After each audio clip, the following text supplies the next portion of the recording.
வணக்கம் பிரஸ். இந்த வீடியோவில் நம்ம பார்க்க போகிறது ஹெச்ஆர் டிபார்ட்மெண்ட் பற்றி தான். ஹெச்ஆரில் அவர் இருக்கிறாரு அப்படின்னு சொல்கிறது உண்டு, ஹெச்ஆர் ப்ரொஃபஷனலாக இருக்கிறாரு அப்படின்னு சொல்கிறது உண்டு, ஹெச்ஆர் பர்சனாக இருக்கேன் அப்படின்னு சொல்கிறது உண்டு. ஆனால் இப்போ நிறைய பேர் என்ன சொல்ல ஆரம்பிச்சிட்டாங்கன்னா ஹெச்ஆராக இருக்கேன் அப்படின்றாங்க, அவர் வந்து அங்கே ஹெச்ஆராக இருக்காரு அப்படின்றாங்க.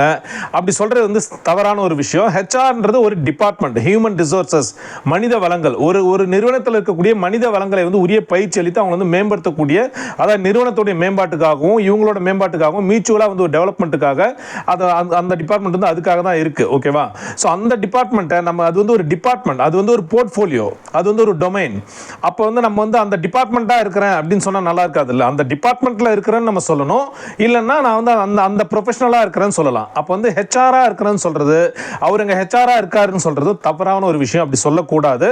ஹெச்ஆர் பர்சனாக இருக்கிறாரு அப்படின்னு சொல்லலாம், ஹெச்ஆர் ப்ரொஃபஷனலாக இருக்கிறேன் அப்படின்னு சொல்லலாம், இல்லைன்னா ஹெச்ஆர் டிபார்ட்மெண்ட்டில் இருக்கிறேன், இல்லைன்னா ஹெச்ஆரில் இருக்கிறேன் அப்படின்னு சொல்லலாம். இப்படி தான் சொல்லணுமே தவிர இதை வந்து ஹெச்ஆராக இருக்கார் நிறைய இடங்களை பார்க்குறோம். அவர் வந்து அங்கே ஹெச்ஆராக இருக்கார் நிறைய பேர் பேசிக்கிறாங்க. இது வந்து ரொம்ப ரொம்ப தப்பான ஒரு விஷயம். ஹெச்ஆர் டிபார்ட்மெண்ட்டில் இருக்கார், இல்லை ஹெச்ஆர் மேனேஜராக இருக்கார் அப்படின்னு கூட சொல்லலாம்.